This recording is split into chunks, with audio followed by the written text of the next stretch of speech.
Shalom.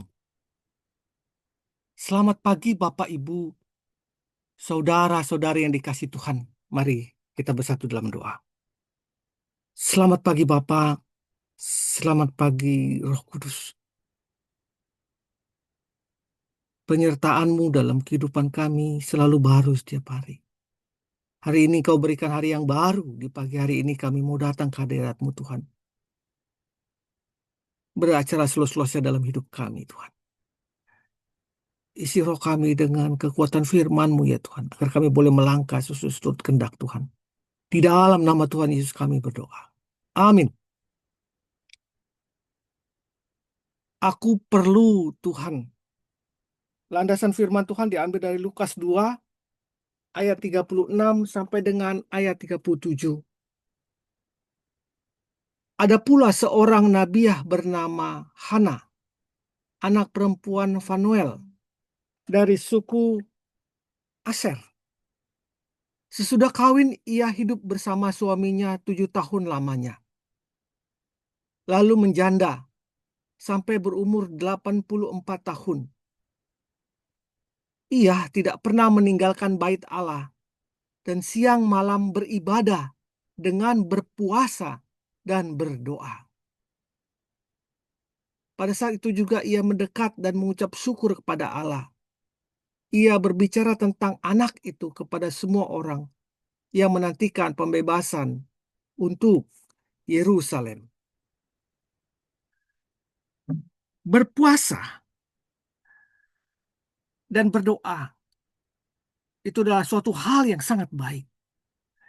Tapi jujur kita mengatakan kita jarang untuk berpuasa.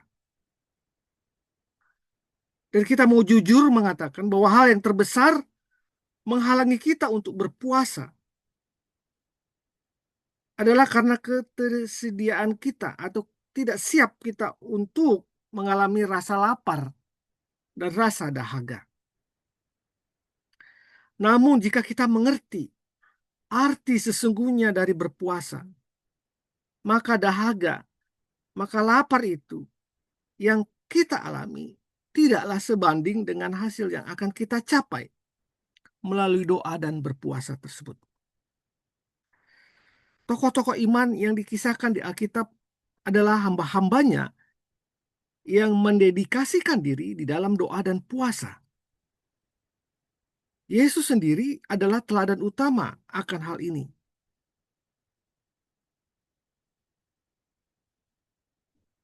Banyak tokoh-tokoh Kristen yang mengguncangkan dunia dengan keimanan Kristiani yang juga merupakan hamba-hamba yang menghambakan diri di dalam doa dan puasa.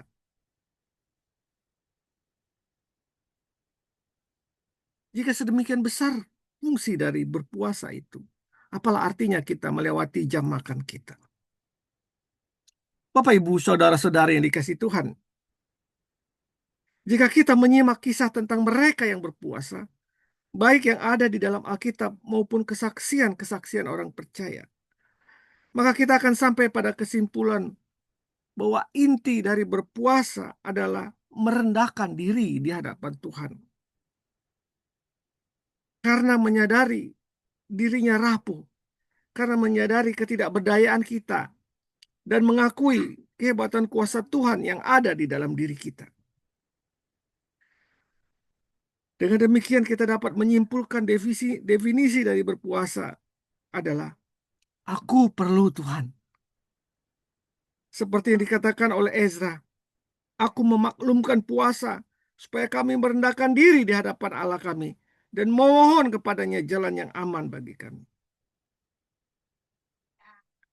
Pikirkanlah kehebatan kuasa Tuhan di balik irama keroncong perut kita dan kejernihan air yang akan membasahi kerongkongan kita. Hal ini akan memberikan motivasi yang cukup kuat untuk kita dapat berpuasa.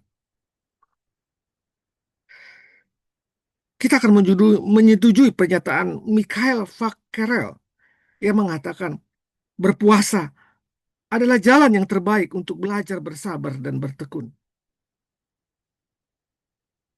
Selain itu kita juga belajar untuk mengendalikan kedagingan kita. Kita melatih diri kita untuk menantikan Tuhan dalam ketekunan dan penguasaan diri. Sekaligus juga puasa sangat baik untuk kesehatan, untuk membersihkan toksit di dalam tubuh kita. Bapak, Ibu, saudara-saudara yang dikasih Tuhan.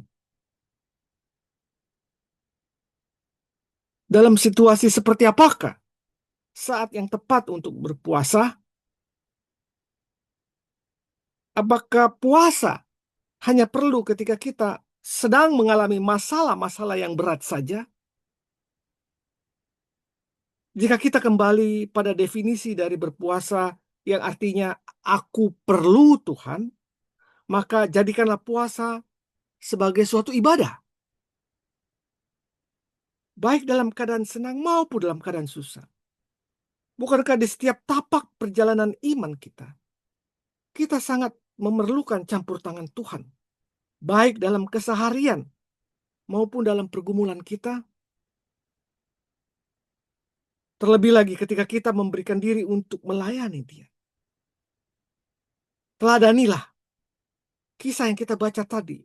Hana, seorang janda yang membiarkan rambutnya sampai putih di kepala.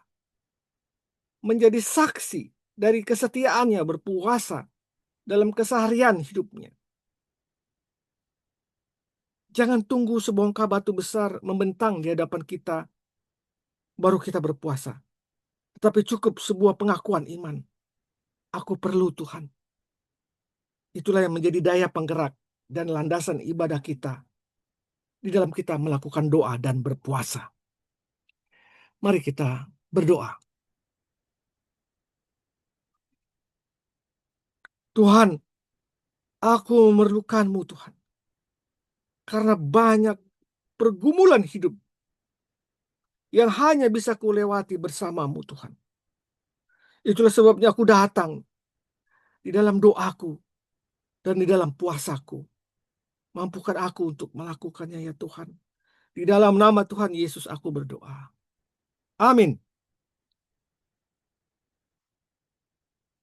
Doa dan puasa akan menjadi bermakna jika didasari dengan pemahaman bahwa kita memerlukan Tuhan. Selamat pagi, selamat berkarya. Tuhan Yesus memberkati kita semua. Amin. Amin. Amin.